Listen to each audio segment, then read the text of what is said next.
होली कार्यक्रम दिनांक 25 फरवरी 1997 सुबह का सत्संग। गुरुदेव जय गुरुदेव, जय गुरुदेव नाम किसका, जय गुरुदेव नाम किसका, जय गुरुदेव नाम किसका।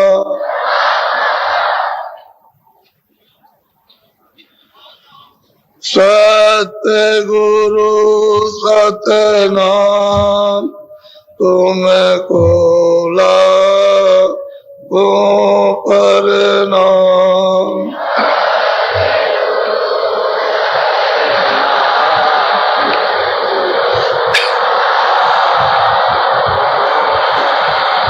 कोटिन सूरज चांद सितारे,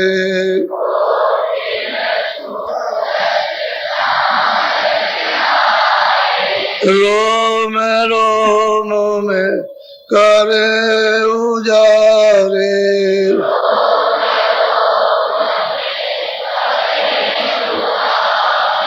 रोम रोम में करे उजारे।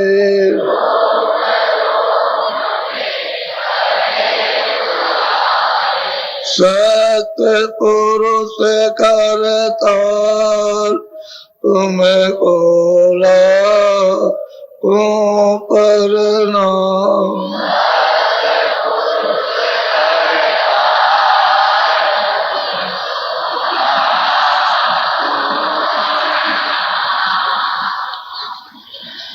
ये सच्चे मालिक जिनका ये विस्तार किया हुआ है, इनका स्थान है सत्य देश, सत्य लोक, उसको कहते हैं सचखंड। जो सच्चा धाम है जिससे ये सब विस्तार हुआ है, वो सतपुरुष है।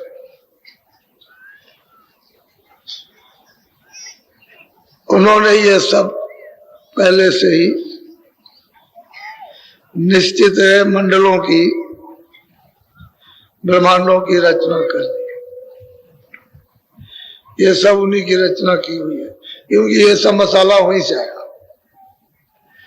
जल है, पृथ्वी, अग्नि है, वायु है, आकाश, सब वहीं से आया।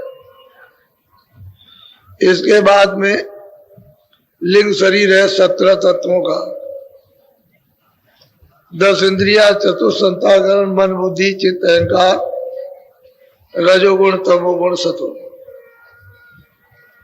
ये स्वर्ग और वैकुंठ में इसका जो खोल है, पर्दा है, ये चेतन है, ये जड़ है। इस जड़ में सूरज बंद है और वो पर्दा चेतन है। फिर सूक्ष्म शरीर है 9 तत्वों का, शब्द, स्पर्श, रूप, रसगंध, मन, बुद्धि, चित्त और अहंकार। इन 9 तत्वों का सूक्ष्म शरीर। उस सूक्ष्म शरीर में आद्या महाशक्ति और ईश्वर, जिनको मुसलमान खुदा कहते हैं, ईसाई घाट कहते हैं, हिंदू उसको परमात्मा कहते हैं, उस सूक्ष्म शरीर। इसके बाद में कारण शरीर, वो 5 तत्वों का, शब्द, स्पर्श, रूप, रसगंध, ये 5 तत्वों का शरीर है। इसके बाद में कोई शरीर नहीं, बाद में शब्द। सारा ये विस्तार शब्द ही का है। जो भी रचना ऊपर है वो शब्द की है, और उसका विस्तार पहले शब्द ही का हुआ। फिर मसाला जब नीचे भेजा गया तो कहा कितना उसको महीन करना, उससे कहा मोटा रखना, फिर उससे मोटा फिर रखना, और ये सबसे मोटा पर्दा है ये जल, पृथ्वी, अग्नि, वायु, आकाश, जिसका शरीर है। इसके परे परे नहीं। तो ईश्वर तो रहते हैं सूक्ष्म शरीर में और ब्रह्म रहते हैं कारण शरीर में। और 5 तत्वों शब्द स्पर्श रूप रस गंध उसमें विराजमान है, इसलिए वो कारण शरीर है। अगर जीवात्मा इन चारों शरीरों से अलग हो जाए तो स्वतंत्र हो गया, फिर उसको लौट के यहाँ नहीं आना, फिर निकल गए। जब तक ये चारों शरीरों को पार नहीं करेगी तब तक बंधन में रहेगी। और वहां की अवध है, कारण शरीर की भी अवध है, वो ब्रह्मांड में इतने दिन तक रहो फिर लौट आओ। सूक्ष्म शरीर की भी है कि ईश्वर के स्थान पर रहो तो वहां से लौट आओ। फिर लिंग शरीर की भी अवध है कि इतने दिन तुम यहाँ रहो, पुण्य छीड़े मिटलों के। और यहाँ की तो अवध है ही, आप रोज देखते हो मृतलोक में क्या हो रहा हो तो रोज देखते हो। तो चारों शरीरों के खोल को जब इस मनुष्य रूपी मंदिर से या निकल कर उतार दे तो ये जीवात्मा, ये सूरत दोनों आंखों के पीछे जो बैठी है, सबके पास, दोनों आंखों के मध्य में, उसका मध्यभाग कहते हैं, दरमियान कहते हैं, सेंटर कहते हैं, बीचों बीच में बैठी हुई है। लेकिन ऊपरी हिस्से पे बैठी है, शरीर के अंदरी हिस्से पर नहीं बैठी, बिल्कुल दरवाजे पे बैठा दिया उस पर। इसके अंदर नहीं, अंदर होती तो किसी आले आले में आ जाती कि वो कितनी बड़ी है कितनी छोटी है, और वहां आला जा नहीं सकता। महात्माओं ने इसकी खोज कर ली। अब किसी को ये नहीं मालूम कि ये कैसे उतरेगा, तो पहले की साधना तो अलग थी योग द्वारा, तो वो तो अब कलयुग में हो ही नहीं सकती है, क्योंकि कलयुग में संयम तो अब कुछ रहा नहीं, पवित्रता भी कुछ नहीं रही, सत्यता भी कुछ नहीं रही, और विवेक भी नहीं रह गया। तो अब वो तो साधन हो नहीं सकते। सतयुग के तीर्थ आ गए, द्वापर के, अब तो कलयुग का साधन चाहिए जो सबसे सुलभ हो, आसान हो। तो कलयुग का साधन नाम, यानी नाम चेतन है, आवाज देता है, क्योंकि नाम आवाज देता है, शब्द है। उसी आवाज को अगर जीवात्मा पकड़ ले तो जाग जाएगी, लौट जाएगी, वापिस हो जाएगी। छोड़ा इसने अपना, ये सब कुछ खोल छोड़ा, क्योंकि कब तक खोल के अंदर है, जब तक उसके ऊपर में आवरण, तब तक खोल में।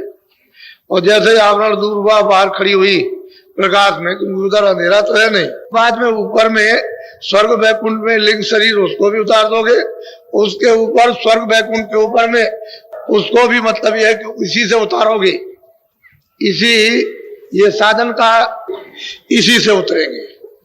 और वो सब कुछ देखती जाएगी, सब कुछ यहाँ से देखती आएगी और बयान करेगी। इसलिए ये शरीर बहुत महत्वपूर्ण है।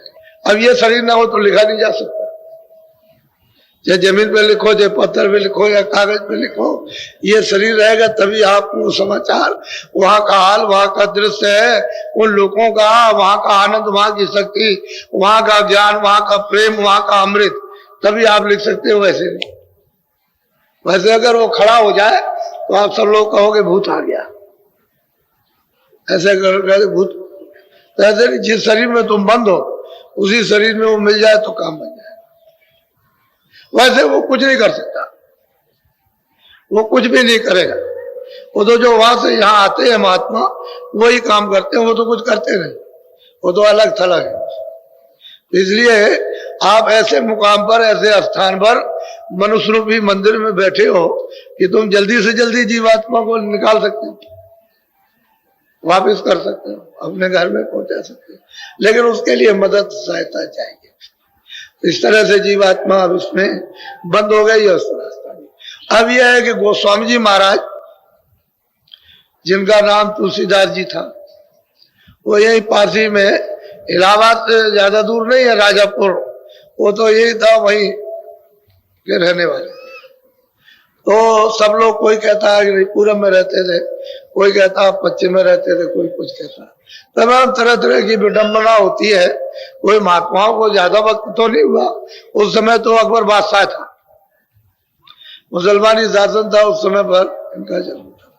तो थोड़ा सा उनका एक संकेत जरा सा आप सुनिए बड़े ध्यान से, क्योंकि उन्होंने स्वयं बयान किया अपनी कलम से, अपनी कलम से लिखा, अपनी कलम से लिखा और उन्होंने अपनी आंख में देखा उसको, वो उनके बयान, तो थोड़ा सा सुनने लायक है।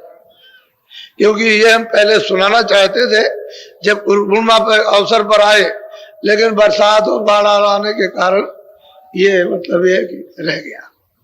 हम आपको बताना चाहते थे कि कम से कम इतना तो, वैसे तो हमको बताने की इनकी कोई जरूरत नहीं, हम तो वैसे ही, लेकिन आप कहोगे अपनी तरफ से गढ़ रहे हो तो कोई प्रमाण तो होना ही चाहिए।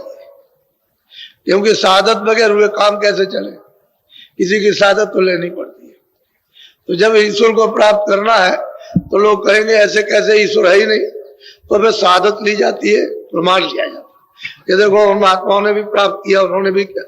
आप लाखों महात्माओं के आपके प्रमाण दे देंगे कि उन्होंने भी प्राप्त किया, उन्होंने, उसमें स्त्रियां भी है कि देखो इन स्त्रियों ने प्राप्त किया, ऐसे प्राप्त किया, इस तरह से प्राप्त किया, ऐसे साधना जी इस तरह से, मतलब यह है कि उनकी आंख खुली, ऐसे कान खुले, इस तरह से उन्होंने देखा।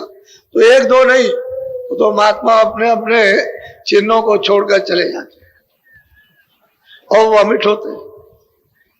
अब कोई आएगा जो उसको जानता है, वो मतलब यह है कि उसका प्रमाण आपको दे देगा, उनके लिए कोई। तो बहुत ध्यान से आप सुनिए, थोड़ा सा प्रकरण है, ध्यान से सुनिए, बोलो। तुलसी कहत बताई अपनी उत्पत्ति मति विधि, सोधि सत्संगति लार, जग जब से तन में से। अब गोस्वामी जी महाराज कहते हैं कि भाई लोग कुछ कहेंगे कुछ कहेंगे, हम अपने आप बयान कर दें कि भाई हमारी उत्पत्ति कैसे हुई, हम ज्ञानी थे कि अज्ञानी थे, जानते कि नहीं जानते थे, हमको सत्संग मिला था या नहीं मिला था, हमको महात्मा मिले या नहीं मिले, हम कहाँ के मतलब ये है कि रहने वाले, तमाम तरह की शंकाएं रहती हैं। तो कहते हैं हम ही खुद कह दें तो लोगों को हमेशा जानकारी रहेगी। बोलो। अब अपनी विधि का अभिषेखा, तुलसी की नीच। अब गोस्वामी जी महाराज कहते हैं कि मैं तो बिल्कुल नीच था,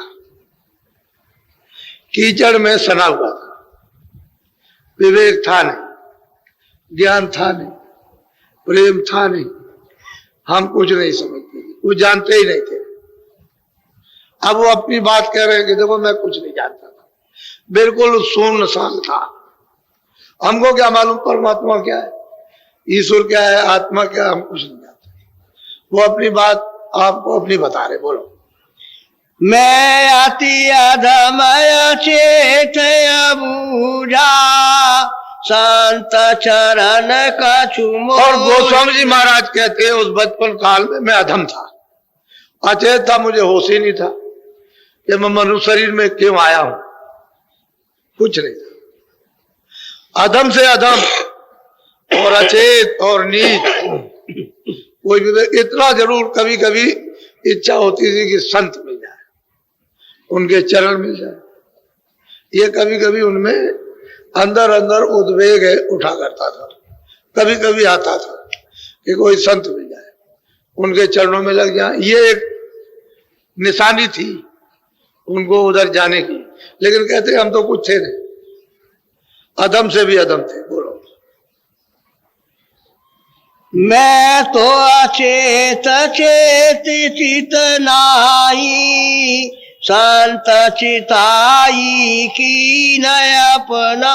कहते हैं मैं अचेत था, मैं मुझे कैसे चेतना आ सकती थी, लेकिन संतों की, महापुरुषों की कृपा हुई, इन्होंने धीरे धीरे धीरे धीरे बैठाल करके हमको चिता लिया, जगा दिया कि तुम इसलिए मनुष्य शरीर में आए हो, असली काम तुम्हारा यह है कि अपनी जीवात्मा को जगा के वापस।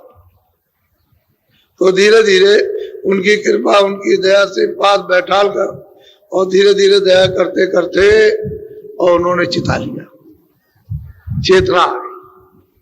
बोलो। मैं पौने संत चरण समनाई, संत दयाल दया के। और गोस्वामी जी महाराज कहते हैं कि मैं संतों के चरणों के बराबर किसी को कुछ नहीं जानता, मैं किसी को रत्ती भर नहीं, बस संत चरण, उन्हीं की कृपा और उन्हीं की दया। देखिए कितनी बड़ी बात कि संत चरण। कभी कभी ज्वार भाटा उठता था कि कहीं मिल जाए, उनके चरण मिल जाए, संत मिल जाए, महापुरुष मिल जाए, पूरे मिल जाए, तो अब ये कभी ना कभी तो काम आ ही जाएगा। कहते हैं मिल गए, तो उन्होंने बैठाल करके हमको चिता लिया, जगा दिया कि तुम इसलिए आए हुए हो। अब ये स्थिति है कि मैं उनके चरणों के सिवा और किसी को जानता ही नहीं। बोलो। तुलसी मथ बोधि नहीं विवेका, संत चरण चित और कहते हैं कि तुलसी की बुद्धि में विवेक नहीं था, कुछ नहीं विवेक था, बस एक ही था कि एक ही निशाना था कि संत चरण, एक ही तीर था कि उनके सिवा और कुछ नहीं, और बाकी अपने को विवेक विवेक कुछ नहीं था। मैं जानता ही नहीं था विवेक विवेक क्या थी।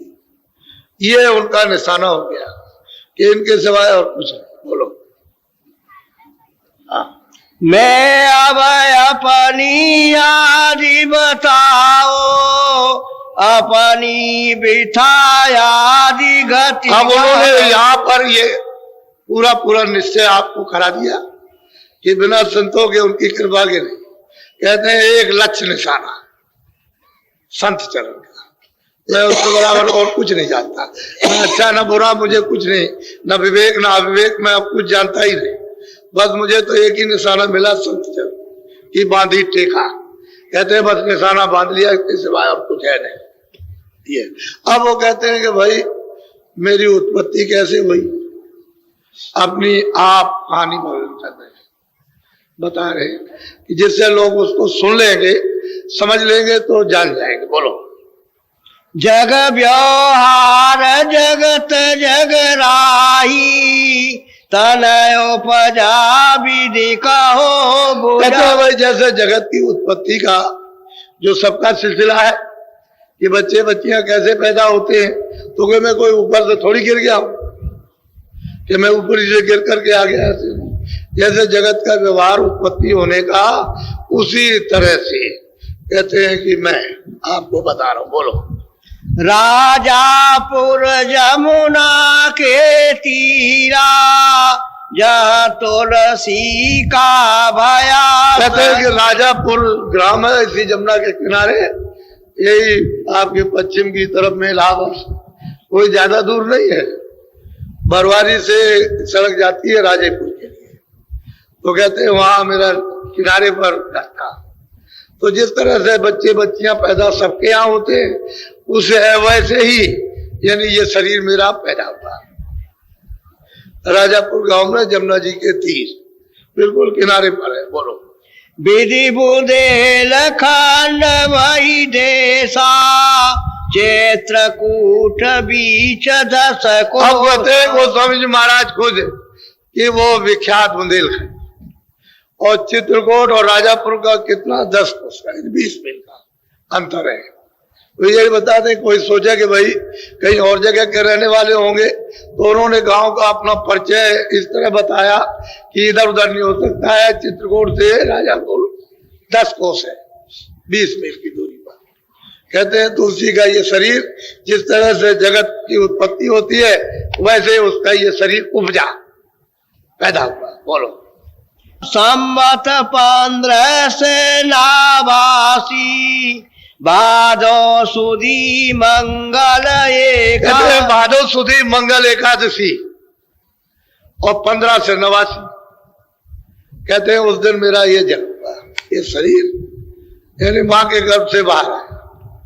अब उन्होंने अपना निश्चित समय अपनी उत्पत्ति का बता दिया 15 से 89। बोलो। भया जन्म सोई कहो बुझाई, बाल बोध सुधि बुद्धि दर्शा। कहते हैं भाई जन्म हो गया, बच्चा मतलब 2 बरस 3 बरस 4 बरस का होता और क्या करता, खेलता कूदता है बालक बुद्धि से। तो कहते मैं भी खेलता कूदता रहा, जैसे सब बच्चे खेलते वैसे कोई ऐसे समझे कि नहीं वो खेलते कूदते नहीं होंगे, वैसे ही खेलता कूदता रहा बालक बुद्धि से। तो उस बालक बुद्धि में क्या ज्ञान, क्या ज्ञान। कोई माँ बाप थे उनके, उन्होंने पाला पोसा, दूध पिलाया और धीरे धीरे बड़ा करने लगे तो खेल कूद करने लगे। बोलो, उस समय यह जरूर था मुसलमानी राज्यों में 7 बरस 8 बरस के बच्चों की शादी हो जाती थी, क्योंकि अब भी है आपके यहाँ उत्तर प्रदेश और प्रदेशों में भी कि बचपन में शादी हो जाती है। गोना तो आप कीजिए समय पर, 16 साल हो जाए 18 साल हो जाए वो तो बात अलग है, लेकिन शादी अब भी हो जाती है। 8 साल की 9 साल की लड़कियों की शादी अब भी कर देते, अब भी आज भी कानून होते हुए भी कर देते। वो कहते हैं शादी संबंध हो गया, हम वहां भेजेंगे, थोड़ी भेजेंगे, उसी समय जब इसका समय पूरा हो जाएगा शादी हो जाती है। तो उस समय मुसलमान युवराज था, उस समय पर लोग लड़कियों को अच्छा नहीं समझते थे, तो इनकी बचपन में ही शादी कर दी गई। बोलो, तेरी भारत भाव मन राता, बेदे बेदे रीति चेत संग कहते हैं कि जब हमारी अवस्था कुछ मतलब 12-13 साल की होने लगी तो मतलब है कि लोग कहने लगे भाई तेरी शादी हो गई, तेरी शादी हो गई, तेरी शादी, तेरी तो स्त्री है, तेरी तो स्त्री है, वो वहां पर है, वहां पर है। तो धीरे धीरे मन उधर जाने लगा, उधर को उस तरफ, स्त्री की तरफ, भाई कैसी स्त्री है, ये है, कहां पर है, ऐसा अब ये मन में है। सब लोग जगाने लगे धीरे धीरे, ये शादी हो गई, शादी हो गई, होता ही है।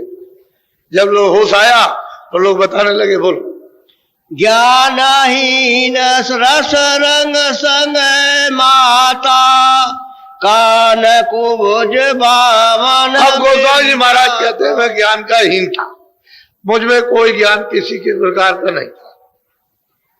मैं तो मतलब ऐसे विकारों में रमा हुआ रम रहा था। और मेरी जाति थी कान, ब्राह्मण जाति का था, उनके परिवार में सब पढ़े लिखे थे, यानी सभी लोग करीब करीब पढ़े, उनके माता पिता भी सब पढ़े लिखे थे। उस समय संस्कृत भाषा का अधिकांश था।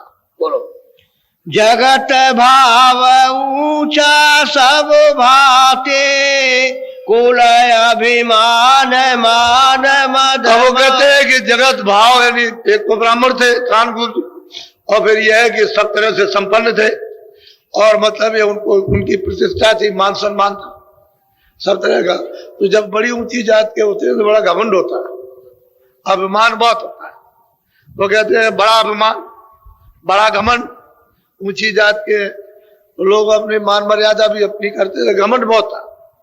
ऐसा खुद कह रहे कि हमारी जाति में बहुत घमंड था, परिवार में पढ़े लिखे भी थे और संपन्न भी थे और बहुत मान प्रतिष्ठा बहुत चाहते थे। बोलो, मोटा मन कछु चीन अचीना, ज्ञान मते मत रहो मली। कहते हैं कि मोटा मन, इन विकारों में मतलब ये फंसा हुआ मन, परिवार का भी था, अपना भी, जैसा रंग होगा वैसे ही मतलब ये चढ़ेगा। तो जैसा वो थे मान, ये अभिमान, उनमें वो सब तरह का मोटा, ये सब मोटी चीजें होती है। क्या मान, क्या अभिमान। अरे आदमी को कुछ लेना है तो छोटा बने, बड़े में तो कुछ मिलने वाला है नहीं। तो कहते हैं कि भाई मोटा मन मेरा था, मैं ज्ञान मतलब ये उससे तो अच्छे था और मलिन था, मैं जानता ही नहीं था ज्ञान किसको कहते हैं, मुझे मालूम नहीं था। बोलो, एक विधि चित रहो समारे, मिले कोई संत फिर हूँ। कहते हैं बस मैं यही सोचता रहता था कि मुझे कोई संत मिल जाए और बस मैं उनके चरणों को स्पर्श करूं और उनके साथ ही साथ चला जाऊं और वही कुछ मिल जाएगा। नहीं तो यहाँ तो कुछ मिलने वाला नहीं है। वो तो अपने परिवार में सब देखते ही थे जो कुछ हो रहा था, तो कहते इसमें कुछ मिलेगा नहीं, कोई संत मिल जाए तो उनके पीछे पीछे पीछे उनसे कुछ प्राप्त कर लूं, ऐसी उनकी कभी कभी इच्छा उठती थी। बोलो, संत भाव मोहिनी का भावे, ज्ञान अज्ञान एक नहीं। अब गोस्वामी जी महाराज कहते हैं कि संत भाव, मैं ज्ञान अज्ञान तो मुझे कुछ पता नहीं है, लेकिन संत भाव, साधा भाव, सज्जनता का नम्र भाव, विनम्र, मान रहित, कहते हैं ये भाव मुझको बहुत पसंद आता है। अब ये वो अंदर अंदर अंदर अंदर ये चीज होती रहती थी, कभी उठती थी, कभी कुछ देगा, कभी तो ये उठ जाती थी, ये बेग उठता रहती थी। बोलो अब आगे का सुनो विधाना, ताकि विधि कहो परमा। कहते हैं कि मेरे साथ में वास्तव में हुआ क्या, उसको मैं बताना चाहता हूं। ये आगे ऐसे ही चलते चलते गुरु तो मिल गए, अब तो कोई दो बात नहीं है, गुरु तो मिल गए, लेकिन आगे क्या हुआ मेरे साथ में, बोलो। समत 16 से 14 तादिन भया अगम का। अब गोस्वामी जी महाराज कहते हैं कि संवत 16 से 14, उधर तो 1589 11 साल हुआ, और इधर 1614, तो 14 और 11 25 साल। कहते हैं कि इस दिन आदम अगम का सौदा हुआ, इस छोटी सी अवस्था में। बोलो, साधन तो करते रहे होंगे पहले से, वो तो बैठते उठते रहे होंगे पहले से, ऐसा नहीं कि आज ही बैठ गए, ऐसा नहीं है, लेकिन अगम का सौदा कहते हैं वो संवत 1614 में। बोलो। सावन सुदी नौमी तिथि बारी, आधी राति भई कहते हैं सावन सुदी नौमी, कहते हैं तिथि थी, आधी रात थी, वो बैठे होंगे अपनी साधना पर, जो गुरु ने बताया होगा, बैठे साधना कर, बैठे हुए थे, बैठे तो घर ही में थे, बाहर नहीं थे, घर ही में बैठे हुए थे। तो कहते हैं क्या हुआ, बोलो। बिजुली चमक भई उजियारी, कड़का घोर शोर अति। कहते हैं कि बिजली चमकी बड़े जोर के साथ में, और इतना जोर शोर से कहते हैं कि शोर हुआ, उन्होंने तो कभी ऐसा सुना नहीं था, वो तो कुछ मालूम तो था नहीं इस तरह का कि ऐसा भी होगा। एक बार की बिजली कड़ाकड़, जैसे कोंदे होते हैं, बादल आते हैं, कोंदे होते हैं, ऐसे बिजली चमक चमक चमक, और उसमें जोर शोर से घोर होने लगा, आवाजें उठने लगी, तरह तरह की विभिन्न आवाजें, इतनी जोर से कि कभी कल्पना भी नहीं की होगी ऐसी आवाजें होंगी। बोलो। मन में बहु विधि भर्म समाया, यह अचरज कहो कहां से। अब वो ये सोचने लगे कि भाई गुरु महाराज से तो ये सुना नहीं था, उन्होंने तो साधना बताई थी तो उसको मैं कर रहा था, लेकिन ये मतलब एक घोर शोर और बिजली चमकी, और ये कैसा हुआ, ये आश्चर्य चीज कैसे हो गई। तो ये मतलब ये है कि वो बहुत सोचने लगे, विचार करने लगे, लेकिन उन्होंने कोई साधन छोड़ा नहीं, वो बराबर अपना साधन जो बताया था गुरु महाराज ने, वो सब उसी तरह से करते रहे। लेकिन अब गुरु महाराज कहीं मान लो दूर हो, तो उनसे पूछने में कुछ समय लगेगा, लेकिन साधन इन्होंने नहीं छोड़ा कि और देखा जाए, देखे क्या होता है। बोलो। रात बीत गई भयउ बिहाना, मन अचरज सोई कहो विदा। कहते हैं रात पूरी बीत गई, सवेरा हो गया, उसी को सुनते सुनते, बिजली चमकते चमकते, घोर शोर होते होते, तरह तरह का आवाजें, और सवेरा हो गया, वो जागते ही रहे, उसी में जो बैठे हुए थे उसको सुन रहे थे। तो वो तो मतलब ये बड़ा आनंद आ रहा था उनको, तभी तो इतनी आधी रात थे और सुबह तक बैठे रहे, सूरज निकल आया। घर वाले भी चकाचौंध हो गए कि आज ये उठ करके बाहर नहीं आया, अंदर ही बैठा है, बंद कर लिया अंदर से, वो भी चकाचौंध। लेकिन वो सवेरा हो गया, जब उठे तो उनको ऐसा मालूम हुआ कि अभी तो मतलब 2 4 5 10 मिनट होंगे। जब देखा आकर के बाहर तो सूरज निकला, तब उनको ख्याल आया कि मैं तो रात्रि को बैठा था, और अब मतलब यह है कि उठ करके आया हूं, तो बीच में तो मैं कहीं गया भी नहीं। बोलो। पुणे प्रतिरोज रोज यत होई एक दिवस सूरत। अब वो गोस्वामी जी महाराज कहते हैं ऐसे रोज कहते प्रतिदिन ऐसा होता रहा। एक दिन ऐसा हुआ कि मेरी ये सूरत ऊपर चढ़ गई, उन्हीं आवाजों को सुनकर के ऊपर चढ़ी। बोलो। नील शिखर गुरुद्वारे माई निरखाय चरज का। अब वो गोस्वामी जी महाराज कहते हैं जब ऊपर चढ़ी तो उधर तो अंधेरा नहीं है, उजेला है। तो कहते हैं नील एक गिर है, बहुत बड़ा पहाड़ है, ये संसार कुछ नहीं उसके सामने, ये जितना भी सारा विश्व कुछ नहीं। कहते हैं वो नील गिर वो शिखर है, उस पर चढ़ी, वहां गुरु द्वारा, वहां गुरु की बैठक है। कहते हैं ये वहां पहुंची, वहां खड़े होकर के इसने चारों तरफ देखा, दिव्यांग से ज्ञान चक्षु से तीसरे नेत्र, उसी को शिव नेत्र कहते हैं। चारों तरफ वो देख रही है गुरुद्वारे उस खड़े होकर के। बोलो। कहाँ लगी कहाँ विधि विधि डंडा कोने सब ने रखी पराब्र। अब गोस्वामी जी महाराज कहते हैं भाई गुरुद्वारे पर मैंने ये देखा कि ये तरह तरह का ये जो कुछ भी, तो कहते हैं अनेकों ब्रह्मांड, अनेकों। मैंने उस दरवाजे पर खड़े होकर के और चारों तरफ देखा, तो जो अनेकों ब्रह्मांड देख सकता है वो क्या नहीं जान सकता। लेकिन बच्चों ये बाहर की आंखों से नहीं, रास्ता तुम्हारे पास सबके है। आप कहो उन्हीं के पास रास्ता नहीं, वो तो अभी कलयुगी में हुए, कलयुगी में हुए। ये मीरा भी तो कलयुग में हुई, ये जितने भी लोग हुए हैं 700 वर्ष के अंदर, ये बहुत महात्मा यहाँ पर कलयुगी में हुए। तो रास्ता तो उनके पास था, आपके पास भी है। ऐसा नहीं कि उन्हीं के पास रास्ता था हमारे पास नहीं है, लेकिन उन्होंने तो ये बताया, वो जानता ही नहीं था।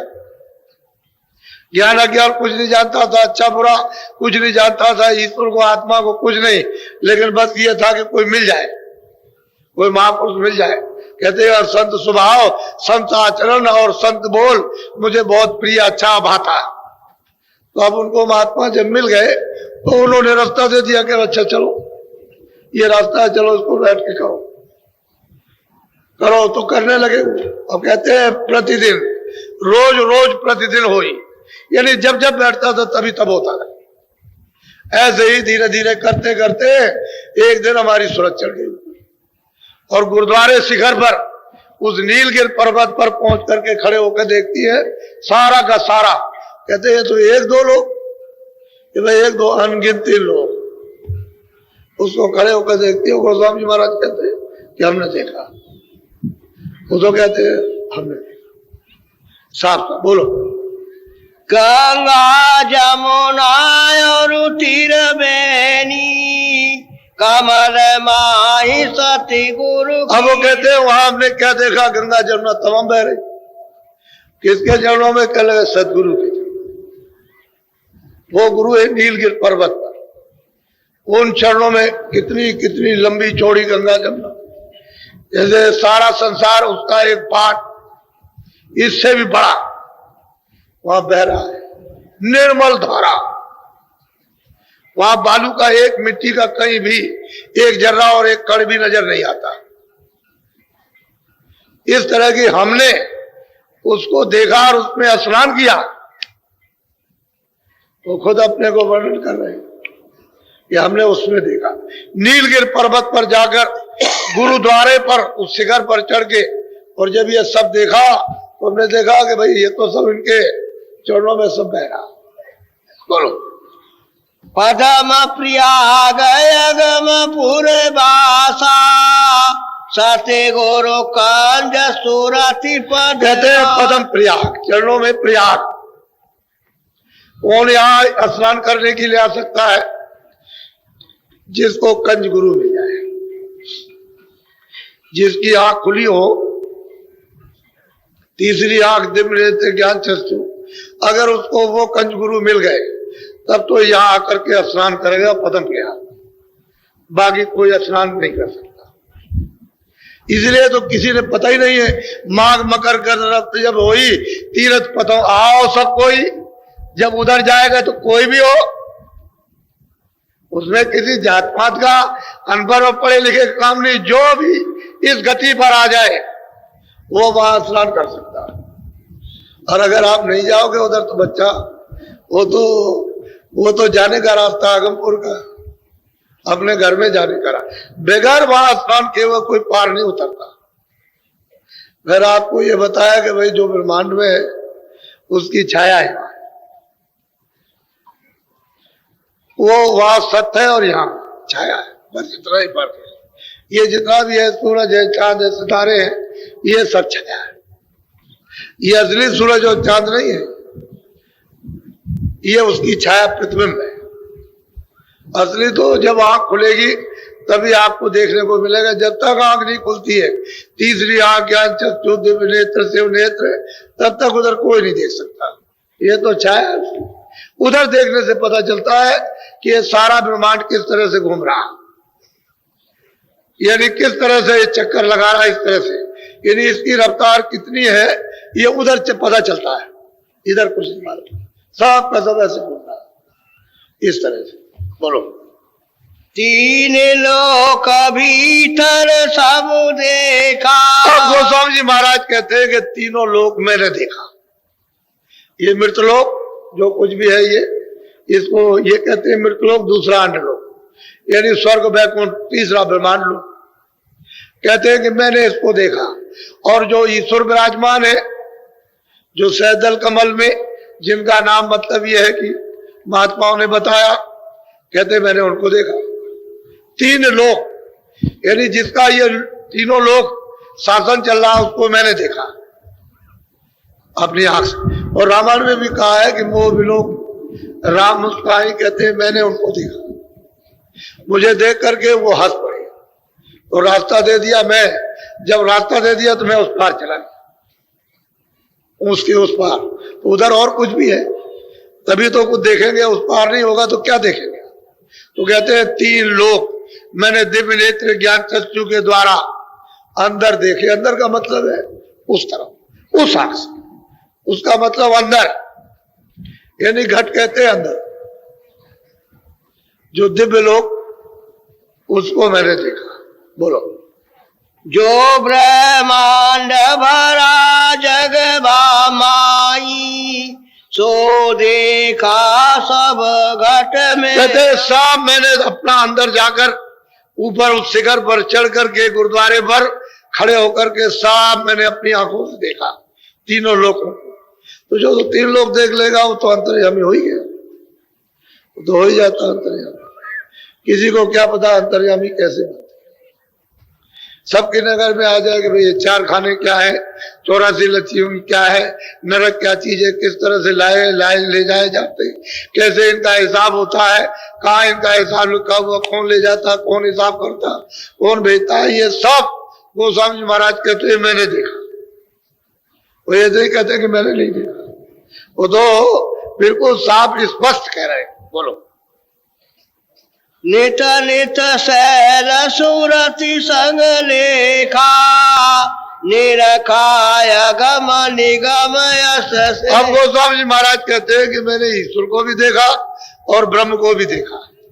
नित नित हर रोज इस तरह से हमारी सूरत, यानी जीवात्मा हमारी ऊपर ब्रह्मांडों में सफर बराबर नित्य रोज करती रही, कभी नागा नहीं किया, और ये सब कुछ देखती रही रोज प्रतिदिन।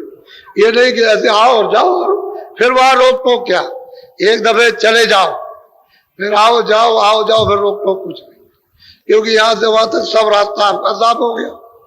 बीच में कोई रुकावट तो है नहीं किसी तरह की। जो चीजें रोकती थी वो तो आपने साफ कर लिया, जो कर्म रोकते थे, जो गंदगी रोकती थी उसको साफ कर डाला। अब तो कोई गंदगी है नहीं। ये हृदय आपका बिल्कुल, मन बुद्धि चित्त अंतःकरण ये सब बिल्कुल पवित्र है, जीवात्मा पवित्र हो गई। तो रोक तो किस बात की। कहते हैं रोज नित्य प्रति सैल करता था। सैल कहते हैं सफर उन ब्रह्मांडों की, रोज करता था। और निगम अगम कहते हैं दोनों का, इधर का भी उधर का भी और ब्रह्म का भी, सब मैंने नजारा देखा अपनी आंखों से। बोलो। कस कस कहो अगम विधि नाना, एक दिवस चढ़ी अगमटी। अब गोस्वामी जी महाराज कहते हैं कि भाई मैं क्या वर्णन करूं, मैं जो देखता देखता देखता, अब वो कैसे वर्णन किया जाए। या तो कोई चीज वर्णन करने के यानी लिखने पढ़ने के लिए तो कोई चीज है नहीं जिस पर लिखा जा सकता, वो तो जीवात्मा ही उसको देखती है, क्योंकि वो सब नजारा चेतन है, जड़ नहीं। ये सब जड़ नजारा है,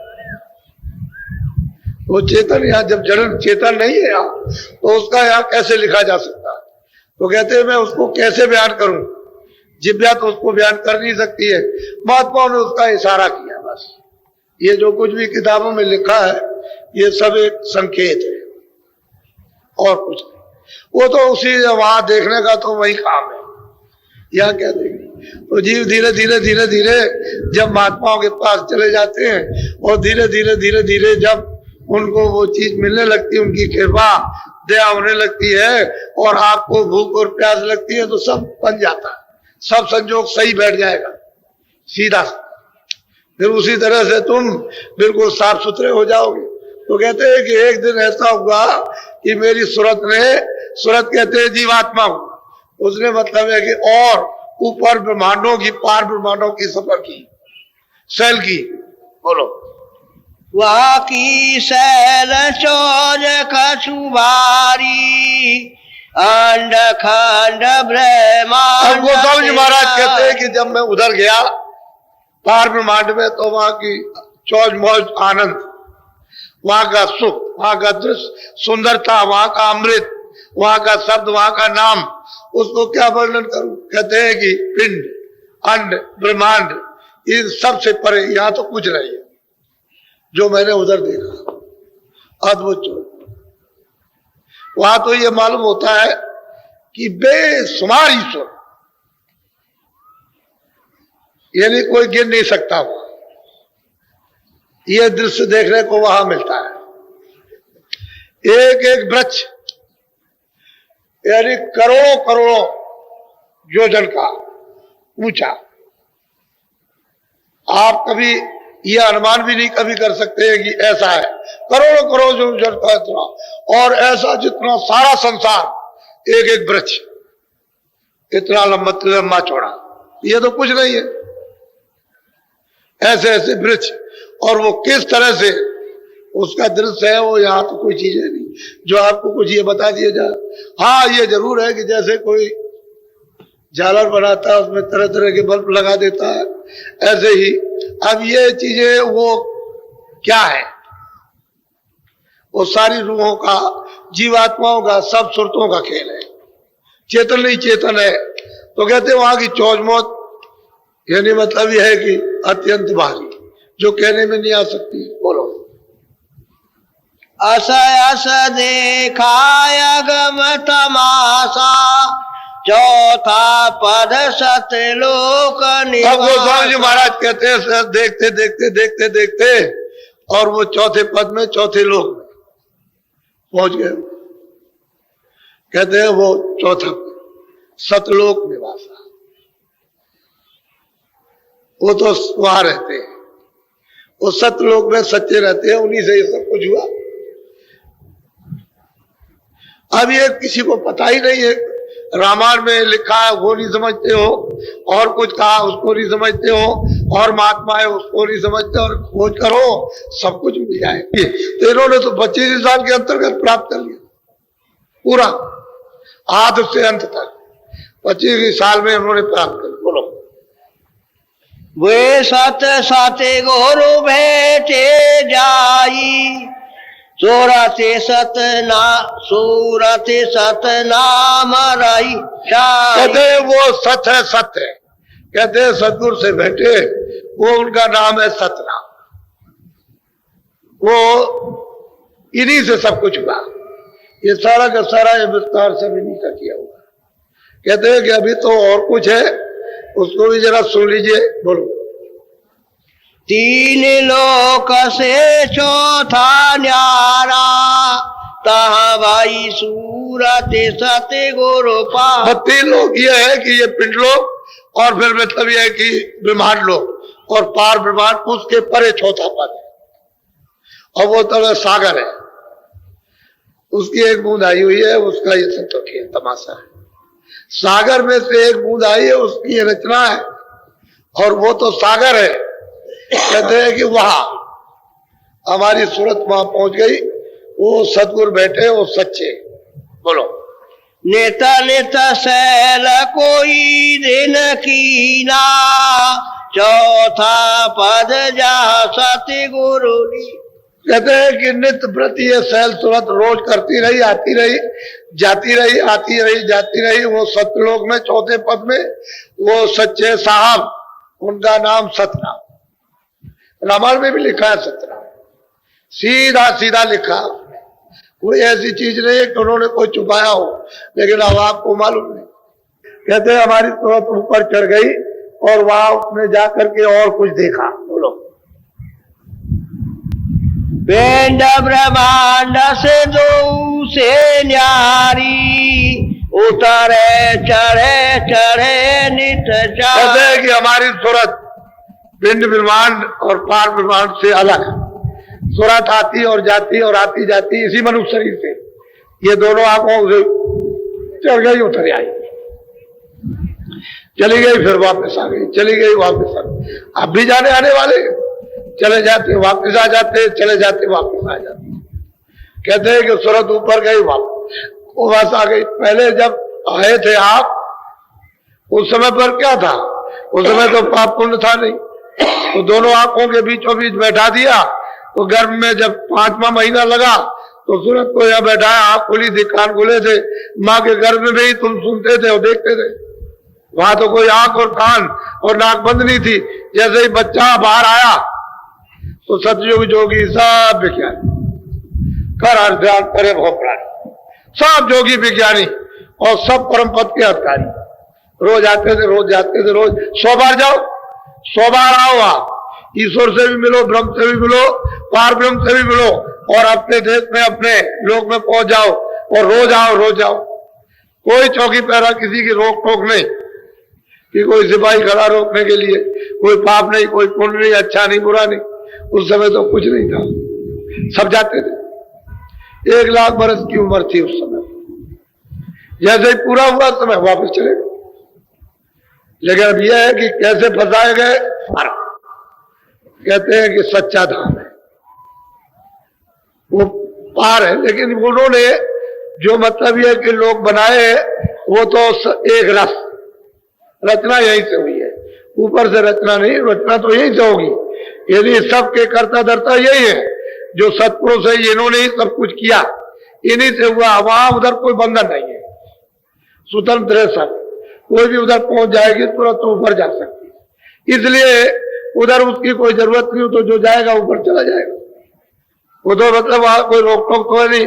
जितने भी सुरते सतलोक में प्रवेश हो जाएंगे, ऊपर जाएंगे, सब जाएंगे, सब जाएंगे और सब जाती है। वहां रोक टोक तो है नहीं। वहां बस ये है कि एक से एक बड़े। लेकिन वो जो सच्चा अनाम जो धाम है, वो तो बेइंतहा है, अपार है।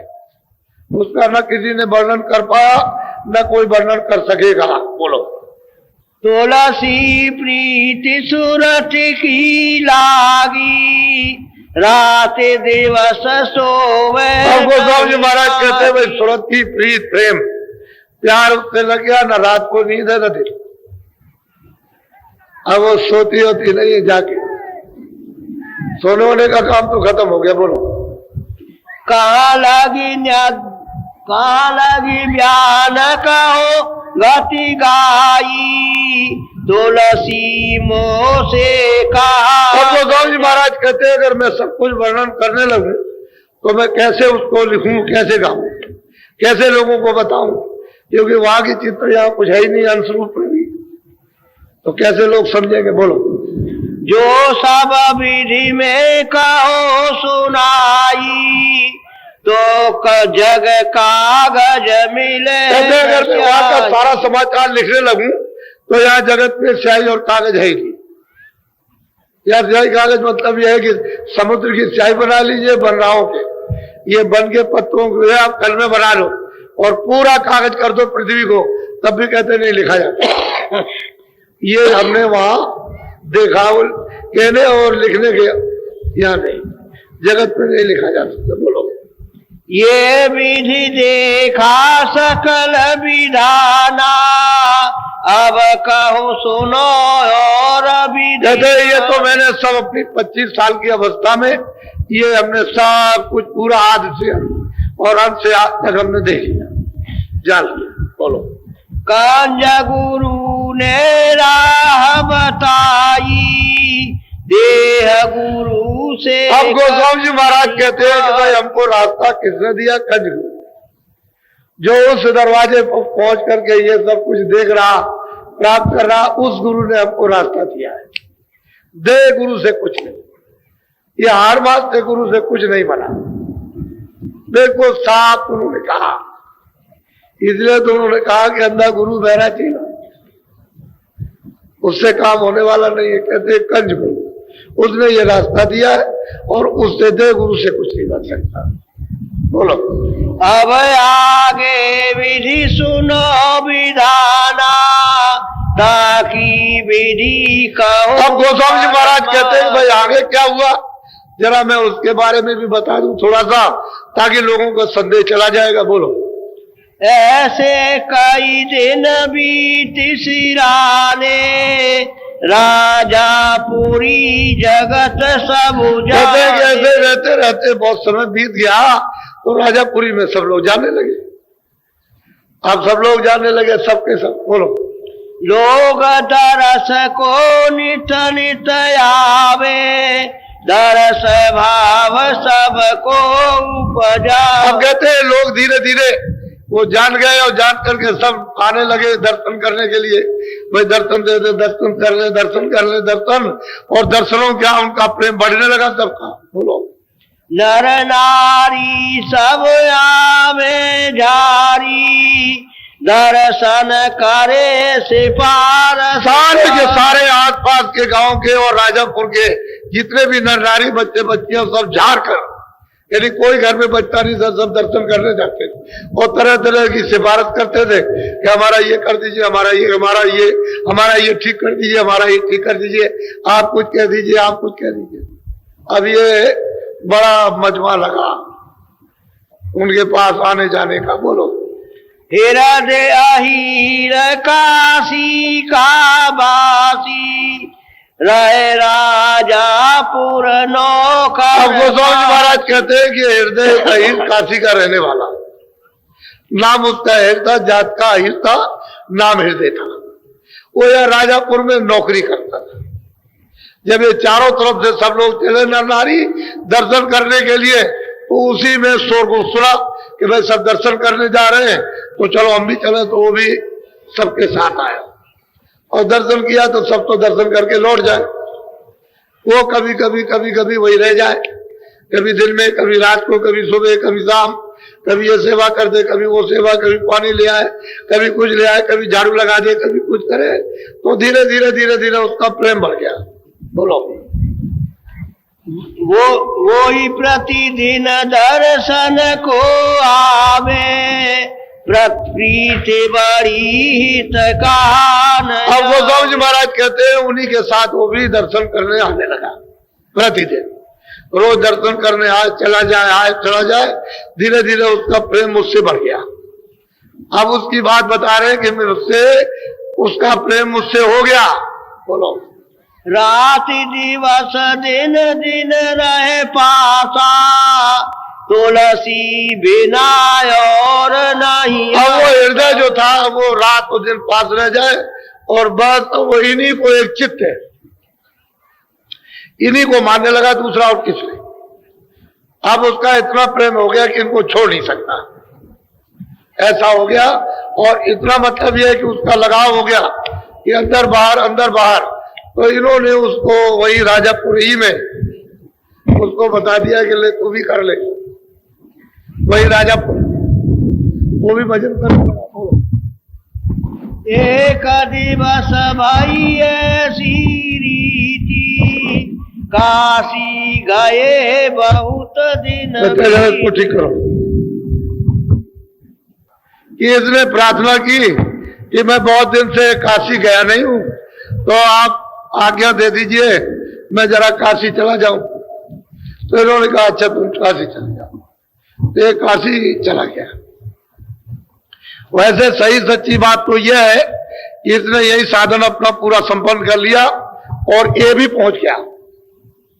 इसको भी इसी तरह से उन्होंने पहुंचा दिया सीधा। अब ये चला गया काशी, देखा कि अभी तक तो आया नहीं, तो इनका उसमें मन लगा रहा कि भाई मतलब ये आया नहीं, चलो इनका उससे प्रेम उनका इससे प्रेम। तो उन्होंने सोचा कि चलो अब यहां से क्या करेंगे, चलो यहां से चले चले काशी चले। तो यहां से काशी चल दिए। बोलो। एक दिवस भाई ऐसी रीति, काशी गए बहुत दिन भी। बस कहते हैं कि उनको ये इच्छा हुई कि चलो भाई काशी चले और उससे मिलेंगे। बोलो। हमारा चित हृदय में बासी, हम चली गए नग्न जहाँ का। गोस्वामी जी महाराज कहते हैं कि भाई हमारा चित्त लगा था कि हम हृदय के पास में चला जाए, तो हम राजापुर छोड़ करके चलिए, अब घर बार छूट जाएगा। छोड़ते से रहे 15 चैत मास 12 तिथि मगर।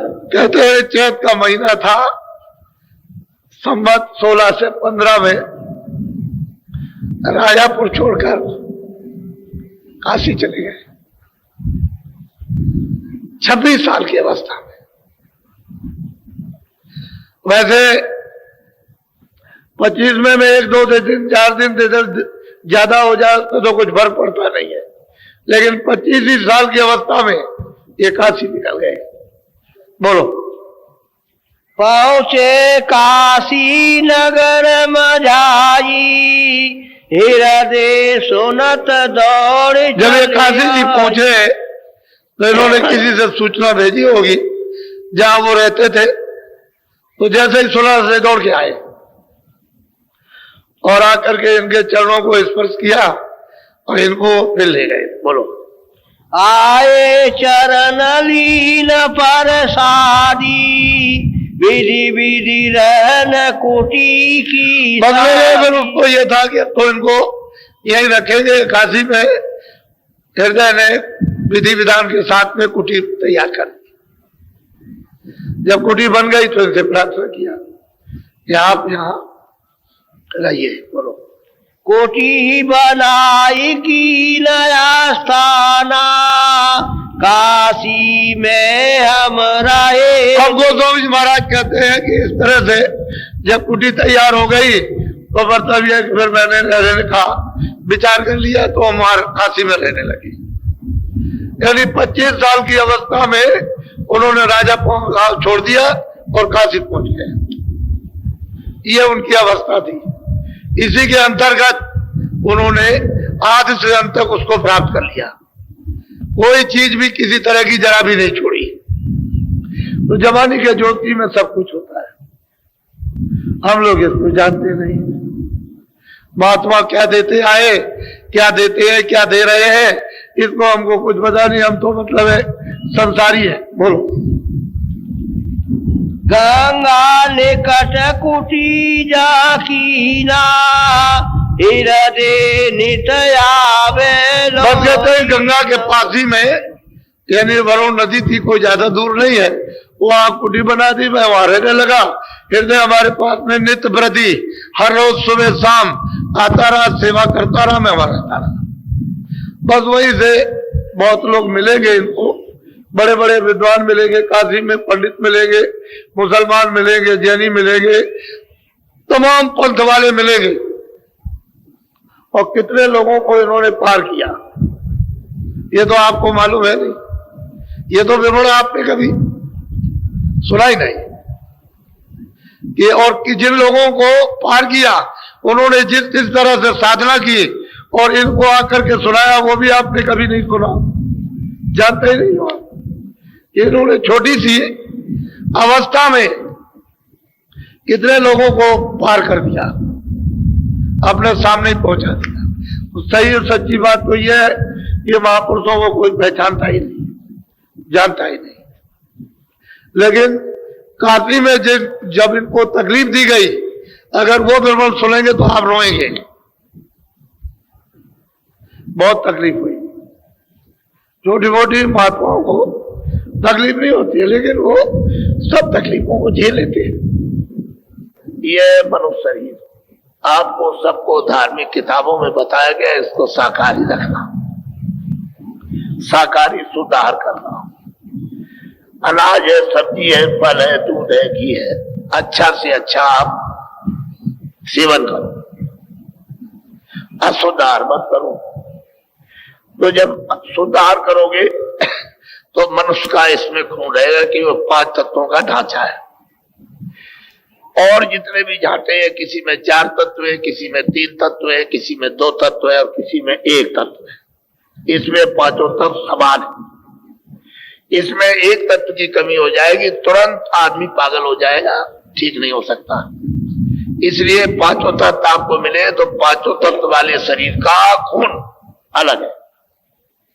जानवरों का खून अलग है, पंछियों का खून अलग है, कीड़ों का खून अलग है, आपका खून अलग है। तो आप ऐसा क्यों करते हो कि इस खून में दूसरे खून को आप मिला लो?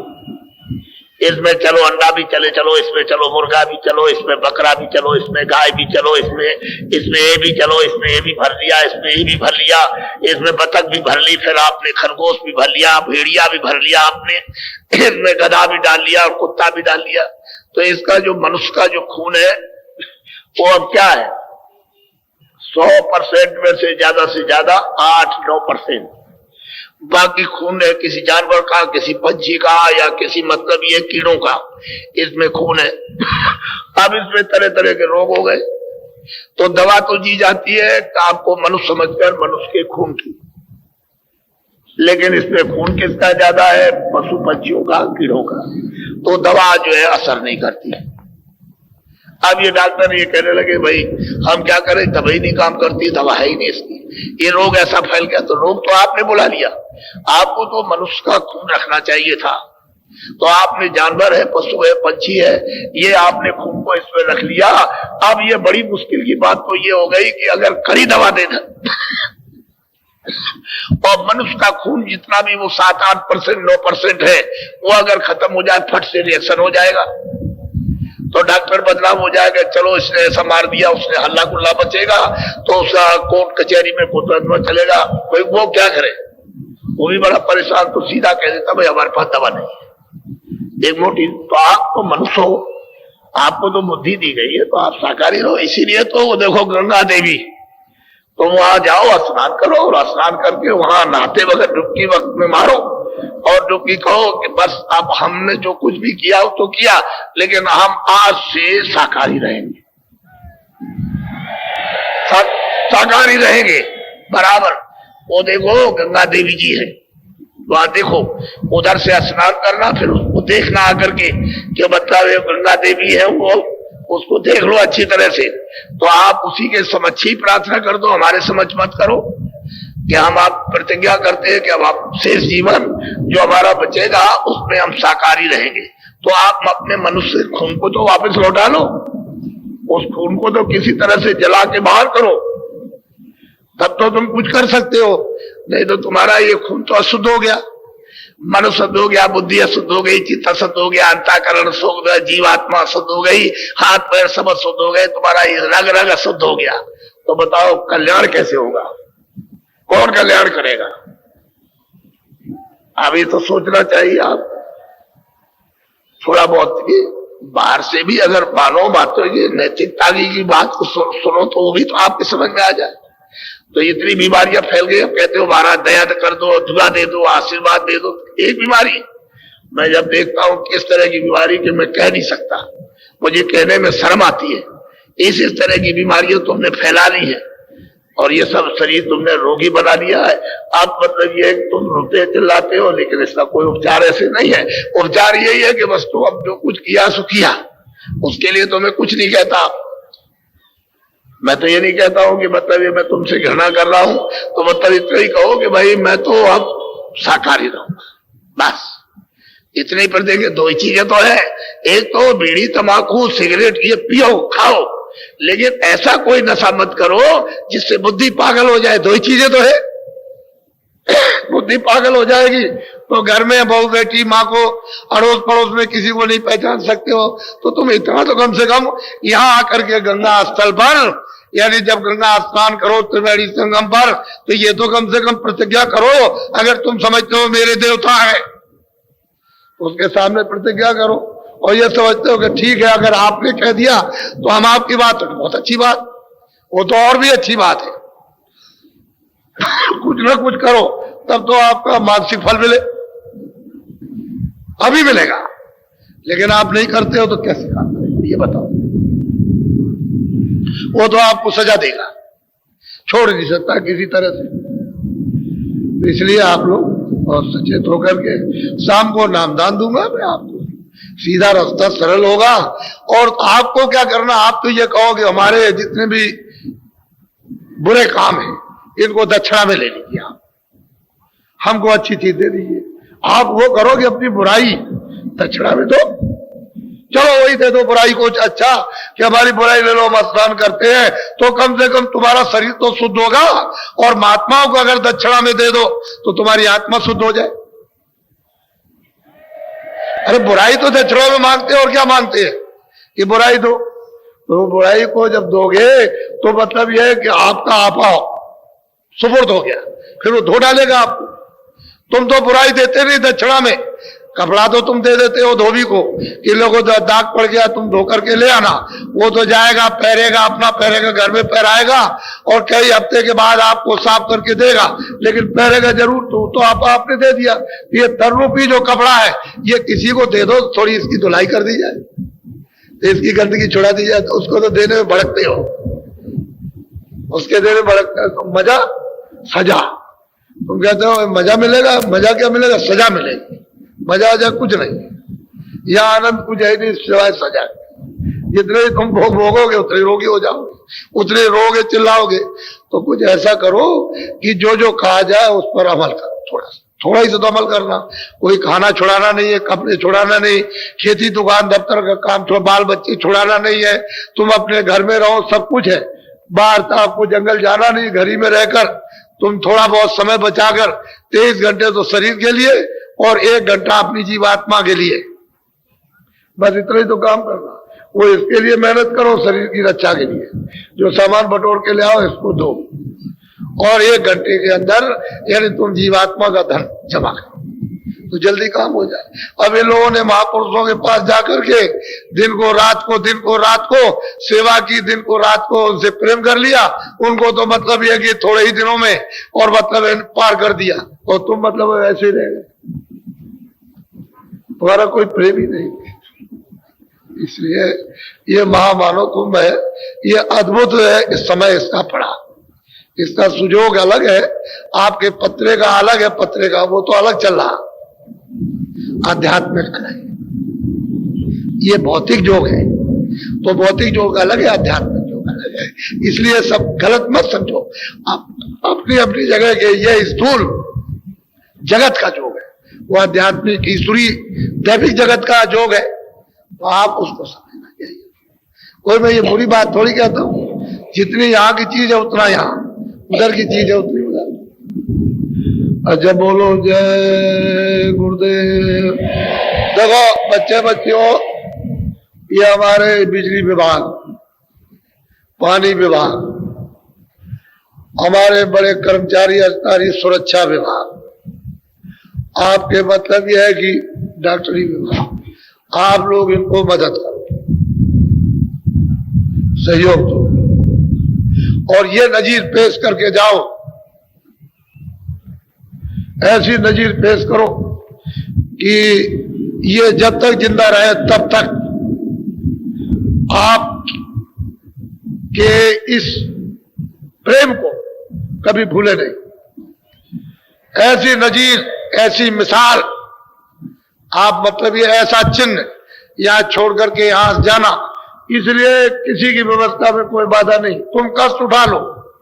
लंगोटी लगाकर लोगों ने जो काम किया वो तो तुमको मालूम है नहीं, तुम उतनी दूर से आए हो, मतलब लंगोटी भी लगा लोगे तो क्या जब कभी मकान जल जाता है, कुछ नहीं रहता है, तो आदमी नंगा रहता है, शर्म के मारे किसी से कहता भी नहीं। लोगों ने तो आपके यहाँ घास की रोटियां खाई, राजपाट को छाट करके छोड़ के चल रही है जंगल। क्या वो लेकर के फौज पाटा गए थे? अरे भाई तुम आए हो दूर से तो थोड़ा सा अपना त्याग तो रहना ही है। ये सब लोग है, रोटी बनाओ और भंडारे चलाओ अब ठीक से। ये ठीक है कि मतलब यह है कि वो जल्दी में 1 दिन में 2 दिन में इंतजाम नहीं हो सकता, लेकिन 1 आध दिन में अब ठीक हो जाएगा। और मतलब अपना भी खाओ और कोई आ जाए उसको प्रेम के साथ, प्रेम के साथ, प्रेम के साथ।